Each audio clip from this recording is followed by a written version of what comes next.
All right, we're done with the firing process. We have many surprises and many disappointments. I thought some of these would make it and some didn't. And the ones that I thought weren't going to make it actually showed that they could survive a little bit longer. They could withstand some of the heat. So I'm gonna go over some of these one by one and show you how they look after about 6 hours of firing. They're cool enough to the touch now. I can touch them. It's not hot enough. It's not hot. So I'm gonna set up the phone and I'll show you guys one by one the result. All right. So let's start with the control. The control is air dried clay, store-bought clay. Basically, it's an air dried clay. You're not supposed to fire it. It was supposed to just dry in the air, and you're not supposed to use it for cooking or anything like that. It was supposed to be something like a decorative piece or something like that. But the claim on the box says it's natural clay, so my assumption is we can fire it. Why not? And that was my thought. And or maybe is there a way that I could get it to be strong enough to withstand the heat? That was the actual experiment. Well, the whole idea started from that. So this is the control piece. It did better than I thought. Way better than I thought. The only thing that showed up is this crack here. And if you remember during yesterday's video, there was a crack right in here that I saw while I was filming. But there wasn't crack here. There was no crack here, and it was just right under this piece here, this little I guess footing. I thought originally that footing, since I just pasted it on there and I didn't punch a hole and attached it, I thought it was just because of maybe it was a poor connection. But actually it was worse than that. So it did crack along the bowl itself and kind of whitened it out. There you go, right there. But it did fire for the most part. You can hear it.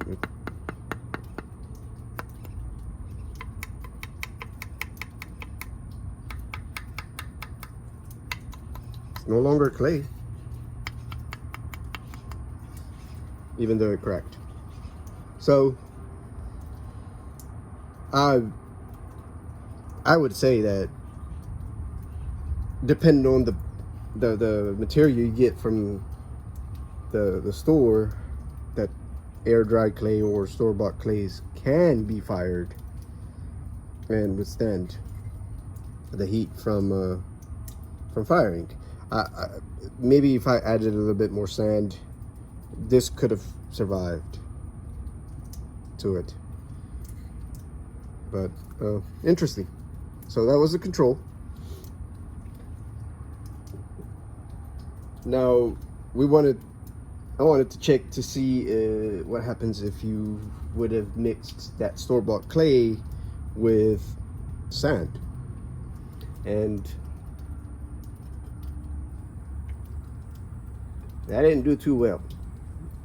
As you can see, that piece is sand and store-bought clay mix. Ready? Surprise! But it doesn't look like it's the clay's fault, or the clay and the mixture's fault. It looks like it cracked along the little ridges inside where I had the rolls, because I remember I was building it with rolls, with coils. And so it seems like it's my I caused the problem. Oops, see, that cracked. And I think that's what caused the problem. It's not because of the mixture, it's my workmanship, or poor workmanship. The other thing is, during the firing process, this piece was too big to go down between the rebars, and this doesn't sound like it fired. It's still pretty fragile. See, just broke.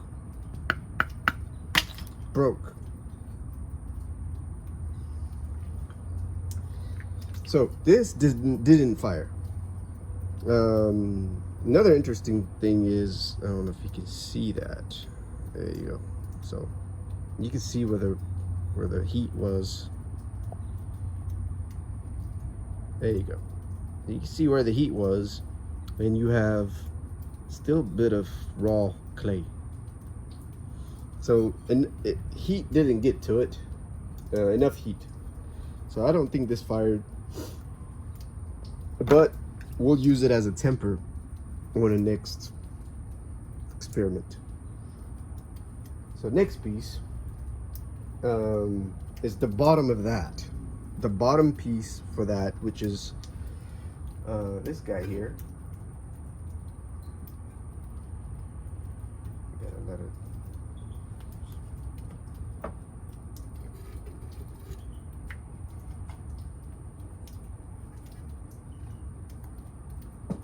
Still kind of warm, but this guy was the bottom. This is, remember, this is what was molded using that foil, or was it plastic? I think either one of those. But it was made with the mold. For the most part, it did okay. And I was trying to figure out. I'm gonna need to wipe this real quick, so we can investigate why we have the cracks. Because this piece cracked during the drying process, and I fixed it. And I was trying to see where I fixed it, and it looks like right here is where I fixed it. Right in here. Right here is the patch. And when it cracked nowhere near the patch. It cracked right in here. And also a little bit of crack here. See? Yep, right in here.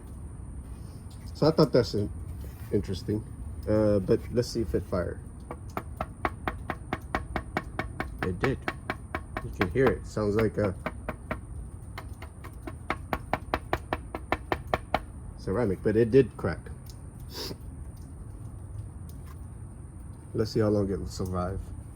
I would like to keep this piece as a souvenir, but we'll see.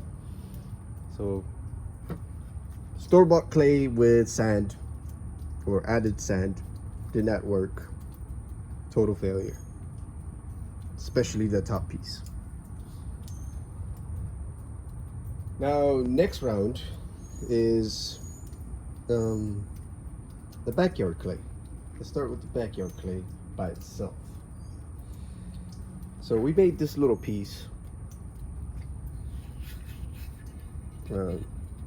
Even though during the drying process, this is one of them that actually cracked. And I still fired it because I wanted to see how the clay fires. And No additional crack besides this little tiny little pieces, little cracks here.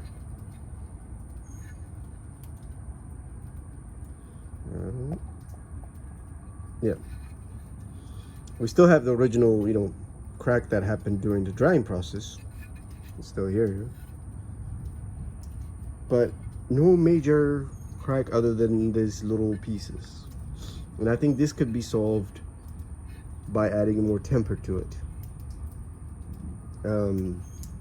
As far as the firing, it fired. This is solid.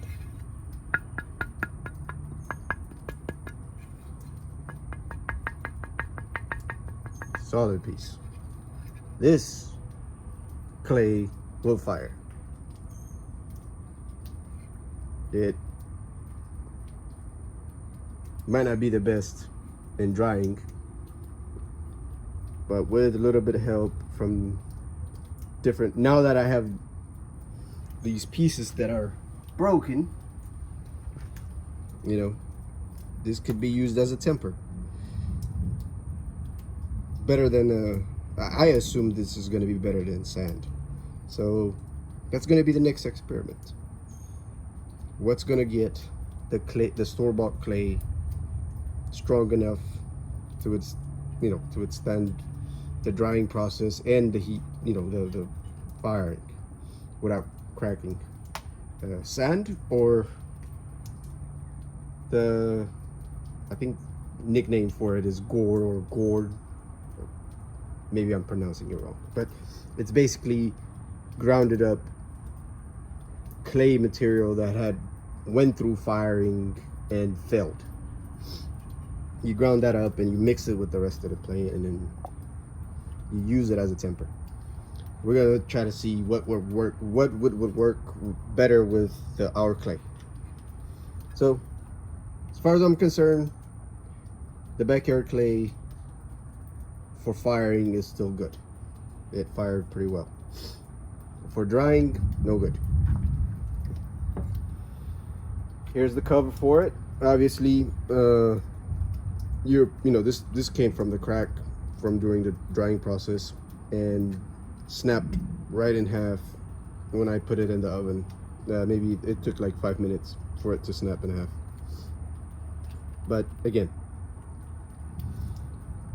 it fired. It's not a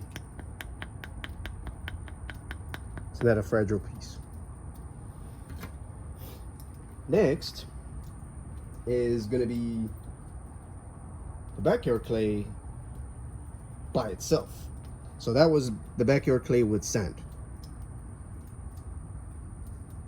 Now we're going to check out the backyard clay by itself.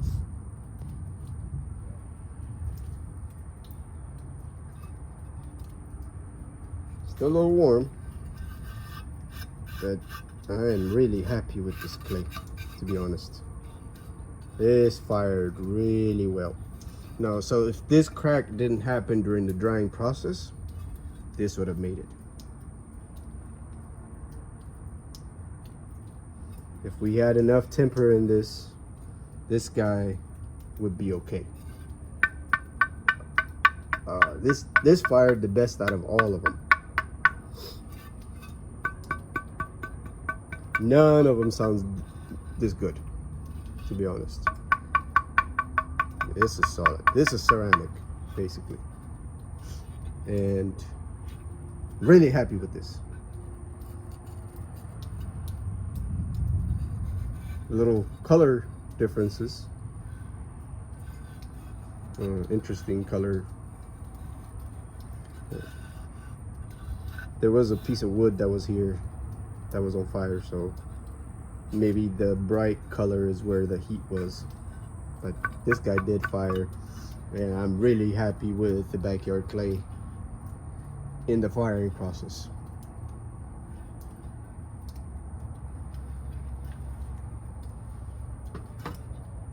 Let's check out the cover. Oh, this piece here.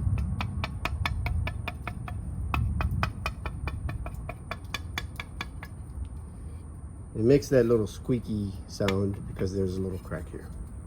Let's see if I can make it focus. Yeah, there's a tiny little bit of crack here. So this is one of the pieces that didn't crack during the drying process. And I was pretty surprised about that, and I thought it was gonna make it, but it did crack. It actually cracked in 2 places. There's a little tiny little crack right here too. So, but for the most part, I'm pretty happy with the ability of the backyard clay to withstand the firing process. I just have to figure out what to mix with it to make it strong enough.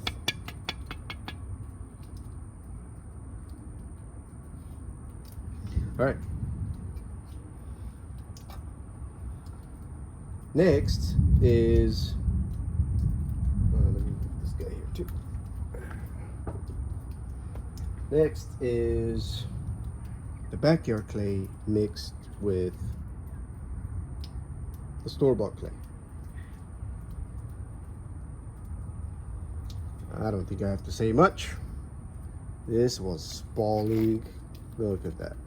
This spalled all over the place. Look at that. I don't know what happened here. I don't know why it did that. I'll have to do some research and try to figure out what the cause of this is. I don't know if it was because it was directly under the coals, because this was one of the first pieces that I put down. But at the same time, this piece here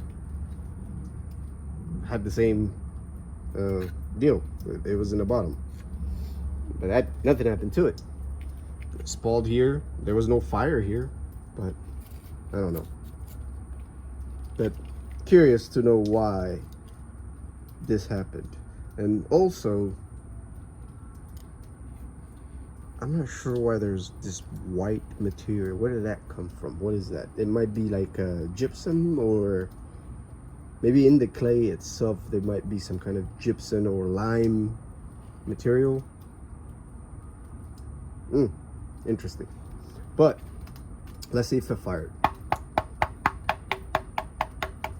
Partially it did. I mean, it's solid.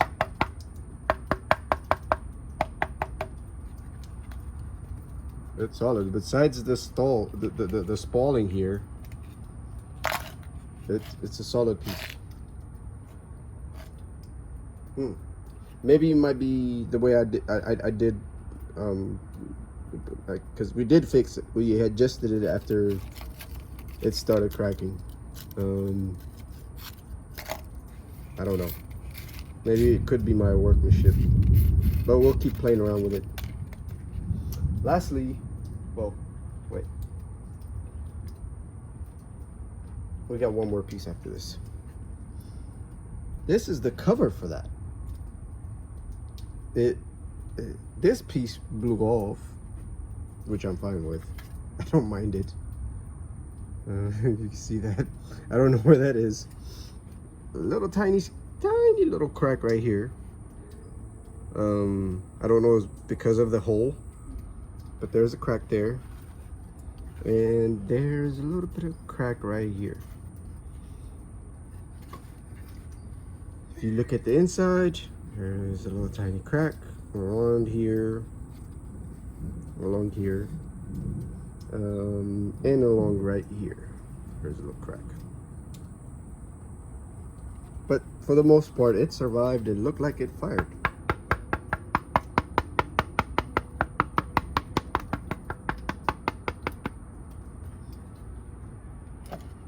And this is the little play around piece I made for the coffee thing, the coffee roasting pot thing I made. It actually survived. No crack, nothing. This is mind-blowing.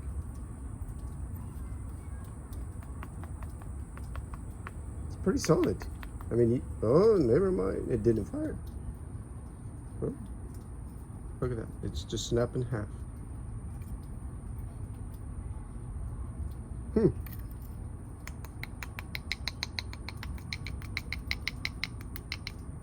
Interesting. I wonder why this didn't fire. We'll find out. We'll experiment some more and we'll see what happens. Like I said, the next video is, or the next experiment is going to be, how are we going to improve the backyard clay? And thank you for watching.